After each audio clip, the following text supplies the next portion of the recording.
बंधुओं, अहो धर्म की महिमा कि जिसको एक त्र्यंच गति का जीव भी अगर उसको ग्रहण करता है तो देव बन जाता है, और देव अधर्म के प्रभाव से वह त्र्यंच बन जाता है। जय हो जयवंत धर्म, कि वह उत्तम धर्म है कि जिसका अनुसरण करके हम कितनी लंबी यात्रा कर लेते हैं। सोच की सीमा भी समाप्त हो जाती है, लेकिन धर्म का प्रभाव समाप्त नहीं होता है। उत्तम क्षमा धर्म कहने का नहीं, करके दिखाने का, बोलने का नहीं, उसमें रम जाने का धर्म है उत्तम क्षमा धर्म। जो जो व्यक्ति इसमें रम जाता है वह सिद्ध सलाह पर पहुंचकर चमक जाता है। उत्तम क्षमा धर्म की जय हो। उत्तम क्षमा कैसा धर्म, बड़ा बहुत सुना क्या उत्तम है, क्या क्षमा है, लेकिन सुनना सार्थक नहीं है। विनोद जी ध्यान देना बात पे। कहने से कुछ नहीं होता है, सुनने से कुछ नहीं होता है। तुम्हारी कम से कम 50 वर्ष व्यतीत हो गए होंगे। 50 वर्ष में से 40 वर्ष तुम्हें याद होंगे कि हमने उत्तम क्षमा नाम सुना है। बाबूलाल जी, बाबू थे तुम बिल्कुल छोटे, पूरी जिंदगी गुजर गई, लाल पड़ गए, लेकिन तुम्हारी आत्मा में अभी तक उत्तम क्षमा धर्म वास नहीं कर पाया। कोई कहता रहे कि हम उत्तम क्षमा धर्म को मानने वाले हैं, उत्तम क्षमा हमारी आत्मा में रहने वाली है, लेकिन उसका प्रमाण क्या है? आचार्य कुंद कुंद स्वामी महाराज की कलम उठाकर देख लो। उन्होंने स्पष्ट कहा कि अगर उत्तम क्षमा धर्म तुम्हारे अंदर वास कर गई तो तुम कपड़ों में नहीं रह सकते हैं। कपड़े बाद में उतरते हैं, वह बसन बाद में उतरते हैं। पहले वासना उतरती है, उसके बाद बसन उतरते हैं। उत्तम क्षमा धर्म क्या है? आचार्य भगवान कहते हैं कि कोई कितना भी गलत कर रहा है, महेंद्र जी हमें लग रहा है कि सामने वाला बहुत गलत कर रहा हमारे साथ, मोहन जी तुम इस सोचने के लिए तो स्वतंत्र हो कि भाई सामने वाला कर रहा है, लेकिन तुम उसके साथ बुरा करने के लिए स्वतंत्र बिल्कुल भी नहीं हो। संजय भाई गौर देना बात पे। तुम्हें लग रहा है कि सामने वाला मेरे साथ बहुत गलत कर रहा, तुम सोच सकते हो कि वह गलत कर रहा, लेकिन गलत का जवाब गलत देने के लिए तुम स्वतंत्र नहीं हो। जब हम ये सोच लेते हैं कि गलत का जवाब हमें गलत नहीं देना है, उत्तम क्षमा अपने आप तुम्हारे शरीर से बगरती है। तुम्हें कहना नहीं है कि उत्तम क्षमा, बिल्कुल नहीं कहना है सुधीर भाई, किसी से बिल्कुल नहीं कहना कि उत्तम क्षमा हम तुम्हें माफ किए। माफ का मतलब होता क्या है? वर्तमान में आप सोच के बैठ गए, जैसे कुछ हुआ तो sorry sorry sorry sorry sorry, तो ऐसी हो गई जैसे सरसराहट मच रही हो, बात बात पे सॉरी। जब आप अपनी जिन संस्कृति को छोड़कर पाश्चात्य संस्कृति के ऊपर आओगे, आप शब्दों के शब्द तो बोलोगे, लेकिन शब्दों के अर्थ आप बिल्कुल बदल कर रख दिए। आज जब हम सॉरी बोलते हैं तो अंदर से भावना हमारी बनती ही नहीं है, लेकिन जब हम किसी से बोलते हैं उत्तम क्षमा, आ हा भय उत्तम क्षमा शब्दों में बाद में आती है। पहले उत्तम क्षमा का झरना हमारे दिल में फूटता है, हमारी आत्मा में फूटता है, उसके बाद जो रस बाहर निकलता है, तुम्हारी आत्मा तो भीगती ही है, सामने वाला भी तुम्हारे भावों की परिणति में ऐसा भीग जाता है कि सारी कालिमा जो थी उसकी सारी की सारी धुलकर साफ हो जाती है। अहो उत्तम क्षमा धर्म की जय हो। आज मुंह से नहीं कहना, जैसे कान में तुम सुन रहे हो विनोद जी, जैसे तुम कान में सुन रहे हो कोई बातों को, वैसे ही तुम्हारी आत्मा एक एक कान में जाके कह दे कि उत्तम क्षमा, समझ लेना आज का दिन बनाना तुम्हारा सार्थक हो गया। जो तुम्हारी जिंदगी थी, जो तुम्हारा जीवन था, तुमने इतने सारे पर्यूषण पर्व देखे हैं, अपनी जिंदगी में इतने सारे बसंत देखे हैं। अगर तुम्हारी आत्मा जोर जोर कर चिल्ला के कह दे उत्तम क्षमा, उत्तम क्षमा, उत्तम क्षमा, तुम्हारा उत्तम क्षमा धर्म सुनना सार्थक हो जाएगा, तुम्हारा उत्तम क्षमा धर्म मनाना सार्थक हो जाएगा, तुम्हारा इस जैन धर्म में आना सार्थक हो जाएगा। है क्या? हम क्रोध को समझें कि क्षमा को समझें? जय कुमार जी, हम क्रोध को समझें कि क्षमा को समझें?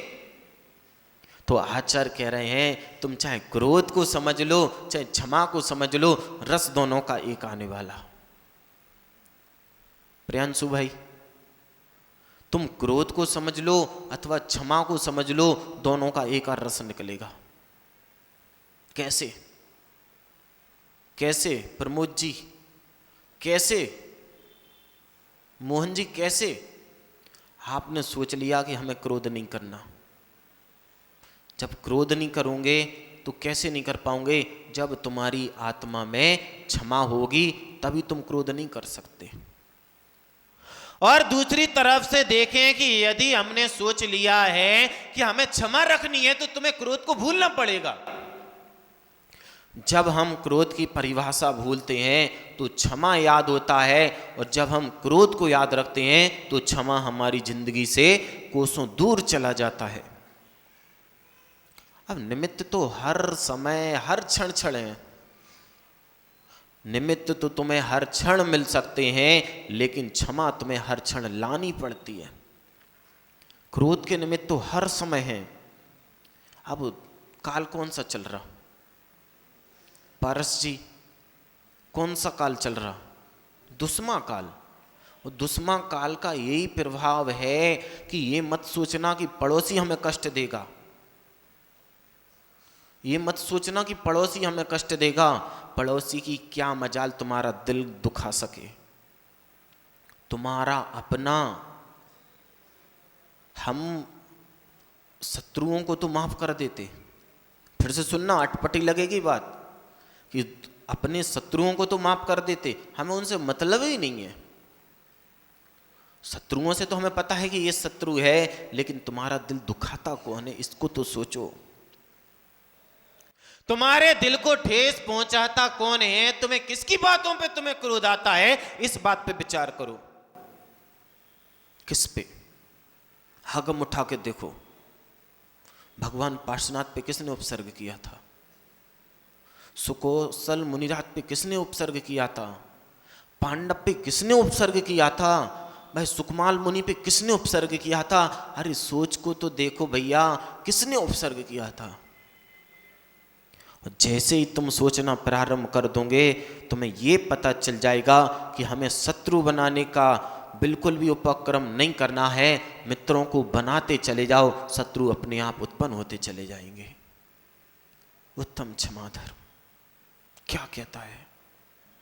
हमने कितनी कहानियां सुनी हैं कि क्रोध नहीं करना चाहिए, क्रोध नहीं करना चाहिए, लेकिन ये तो बता भैया, तूने क्रोध करना छोड़ा कब? कब छोड़ा? कब? ओ महाराज, आप कौन सी बातों में लगे हों? जितनी आपकी उम्र है उतनी साल तो हमें सुनते सुनते हो गई। बिल्कुल सही बात है, लेकिन ऐसा सुनना क्या काम का कि तुम एक बार भी उसको नहीं गुन पाए। साधु जो बनता है वह उसको अपनी आत्मा में एक बार लाता है। जैसे ही आप सुनते हो विनोद जी कि नई कंपनी की गाड़ी आ रही मार्केट में, तुरंत तुम फोन लगाने लग जाते कि भैया इतनी दुकान पे पहुंचा दो। वैसे ही जब एक बार व्यक्ति सुनता है हमें उत्तम क्षमा अपने हृदय में धारण करना है, मैं गृहस्थ की श्रेणी को छोड़कर गृहस्थों के ऊपर यानी कि दिगंबर संत बन जाता है, मात्र उत्तम क्षमा धर्म को धारण करने से। हमारी उत्तम क्षमा धर्म क्या कहती है? भाई ये तो बाद में कहती है कि अपने शत्रुओं को बाद में क्षमा देना। शत्रु हमारे कितने संपर्क में आते हैं? हमारे अपने हमारे संपर्क में कितने आते हैं, पहले सोच के देखो। संजय भाई, बच्चा तुम्हारे पास कितने समय आता है, सोच कर देखो। अगर फोन भी आता होगा तो कितना आता होगा। वह बीवी तुम्हारे साथ कितना रहती है, दुकान पर रहते हो तो ग्राहक कितने समय रहते हैं, नौकर कितने समय रहते हैं, सोच कर देखो। हमें क्षमा किससे मांगनी है, क्षमा किससे मांगनी है और क्षमा किसको करना है, सोच कर तो देखो, सोच कर देखो। आपको लग रहा है जिसके साथ हम 24 घंटे रहते हैं, किसके साथ 24 घंटे रहते, पहले ये तो बतलाओ जय कुमार जी। 24 घंटे किसके साथ हम रहते हैं, बतलाओ तो, किसके साथ रहते, किसके साथ? अरे थोड़ा दम से बोलो। आज तुम्हारा हो सकता उपवास हो, कल तो बहुत अच्छे से खा के आए। किसके साथ रहते 24 घंटे? हम अपने पास रहते हैं। पहले किसी से क्षमा नहीं मांगनी है पारस कुमार जी, पहले अपने आप से क्षमा मांगो, अपने आप को माफ करो कि तुम उसके साथ कितना गलत कर रहे हो, फिर भी तुम अपने आप में लीन नहीं हो पा रहे हो। आचार्य भगवान पूज्यपाद स्वामी महाराज इष्टोपदेश में क्या कह रहे हैं, इसको तो समझो। क्षमा, अगर आपने अपने आप से क्षमा मांग ली और अपने आप को क्षमा कर दिया तो तुम्हारा 10 लक्षण पर्व मनाना सार्थक है। हमें लगता है कि जो शत्रु है हमारी, जिससे बहुत शत्रुता है, उसको खत्म कर दो। शत्रु को तो तुम खत्म कर लोगे, लेकिन पहले तुम्हें अपने आप को कितना कष्ट देना पड़ेगा।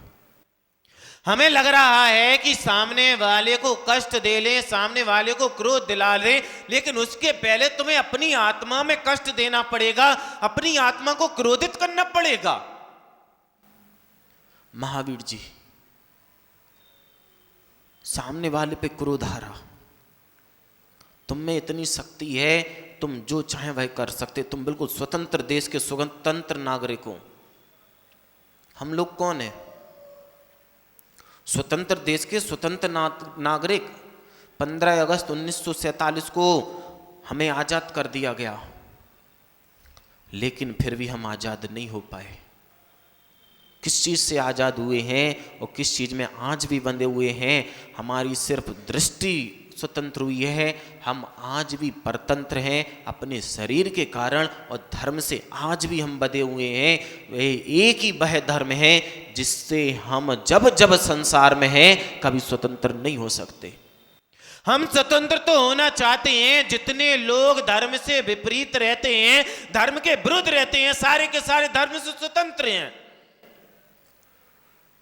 धर्म और कर्म दोनों विपरीत अवस्थाएं हैं। धर्म और कर्म दोनों विपरीत अवस्थाएं हैं। कर्म जब हमें स्वतंत्र करता है तो धर्म उससे परतंत्र करता है। हम जितने कर्म से दूर होते चले जाते हैं उतने हम धर्म में लीन होते चले जाते हैं। बात को समझो आप। उत्तम क्षमा है क्या? ऐसा कोई घर नहीं होगा जहां क्रोध ना बरसता हो, कि हम बैठे तो साथ में रहते हैं, बैठे तो हम साथ में रहते हैं, लेकिन घर हमारा कब का नाश हो चुका है। किस कारण से? हम चाहें जो हम समझदारी दिखलाते हैं, हम जो समझदारी दिखाते हैं, हम जो समझदारी दिखलाने का ढोंग करते हैं, अगर हम अपने जीवन को ढंग से जीना प्रारंभ कर दें तो हमारा घर एक हो जाए, हमारी समाज एक हो जाए, हमारा भारतवर्ष एक हो जाए, हमारा सारा विश्व एक हो जाए, सारे धर्म का गुणगान करने लगे, अगर हम उस ढोंग को छोड़कर ढंग से जीना प्रारंभ कर दें। लड़ाई हुई, थोड़ा घर में घुसेंगे हम आपके। कमल जी, हम आपके घर में घुस रहे हैं, रोकना मत। हम आपके घर में घुस रहे हैं, बिल्कुल नहीं कहना रुक जाओ। हम आपके अगर घर में घुस गए, आपको लगेगा कि हम कुछ अच्छा लेने गए हैं। अगर एक बार हम तुम्हारे घर में प्रवेश कर गए तो जब बाहर निकलेंगे तो तुम्हारे घर की सारी बुराइयां बाहर लेकर निकलेंगे। और एक बार दिगंबर साधु को अपने घर में घुसा दो, खुशियां ही खुशियां बचेंगी, सारी बुराइयां तुम्हारे घर से बाहर हो जाएंगी। संजय भाई, हम तुम्हारे घर में घुसने वाले हैं, रोकना मत। जब जब तुम्हें क्रोध आता है तुम क्या करते हो? हम तुम्हारे घर में घुस गए हैं। मेरे को सब दिख रहा है कि तुम घर में क्या करते हो, मेरे को सब दिख रहा है। ये मत कहना नहीं महाराज जी, अब कोई भी नहीं कह सकता। हम तुम्हारे घर में बैठे हैं, तुम्हारे घर में क्या चल रहा है हम अपनी आंखों से प्रत्यक्ष देख रहे हैं। मैं तुम्हारी आंखों से प्रत्यक्ष देख रहा हूं, इंद्रिय प्रत्यक्ष देख रहा हूं। भाई केवल ज्ञानी जहां बैठकर सिद्ध सिलापे सारी की सारे तीनों लोक को एक साथ सकल प्रत्यक्ष देख रहा है। समझो बात को। घर में क्या करते हो? घर में प्रतिदिन एक भी दिन ऐसा नहीं जाता है कि हमें क्रोध ना आता हो। जाता है क्या ललित भाई? बच्चों को तो बहुत पढ़ाते हो, पढ़ाते थे, लेकिन कभी अपनी आत्मा को वह पाठ पढ़ा पाए क्या? पढ़ा पाए क्या? नहीं पढ़ा पाए। क्यों नहीं पढ़ा पाए? सोच कर देखो कि हम अपनी आत्मा को समझे नहीं हैं, हम गृहस्थी को नहीं समझे हैं, हम परिवार को नहीं समझे हैं कि घर गृहस्थी परिवार क्या होती है। घर गृहस्थी परिवार ही हमें धर्म से अलग करती है और घर गृहस्थी परिवार ही हमें धर्म से जोड़ता है। याद करो राजा श्रेणिक को। जब आप लोगों को देखते हैं तो सारे के सारे हमें राजा श्रेणी और महारानी चेलना दिखलाई देती हैं। कुछ लोग आते हैं कि महाराज जी हम चेलना हैं। अपने आप को चेलना कहकर उस चेलना को दूषित मत करना। अपने आप को चेलना कहकर उस चेलना को दूषित मत करना। तुम में इतनी शक्ति नहीं है कि अपने पति को लाकर मंदिर ले आओ। भाई चेलना तो सीधा मंदिर तो लाई देव सतगुरु की सन्निधि में लाई तो लाई, केवली भगवान के सम्मुख ले जाकर तीर्थंकर प्रकृति का बंद करा दिया। धन्य हो वह चेलना जिसने अपने पति को नरक से लगाकर तीर्थंकर पदवी को प्राप्त करा दिया। क्षमा क्या है? अगर वह सोच लेती कि पति ने इतना गलत किया, हम भी बिल्कुल तैयार हैं। अपने बगल में जो चेलनाएं बैठी हैं ना, सबको एक बार अच्छे से निहार लेना। क्या पता यहाँ से जाने के बाद, इस सभा को समाप्त करने के बाद वह तुम्हें चेलना ना दिखे, तुम्हें पूतना दिखने लग जाए। उत्तम क्षमा धर्म। जब इस मंदिर से निकल के जाओ तो उस उत्तम क्षमा धर्म को यहीं लेकर जाना। क्रोध कसाय जो तुम्हारे सालों से तुम उसको ग्रसित हो, सालों से तुम उसको लिए घूम रहे हो, उसको यहीं छोड़ के जाना।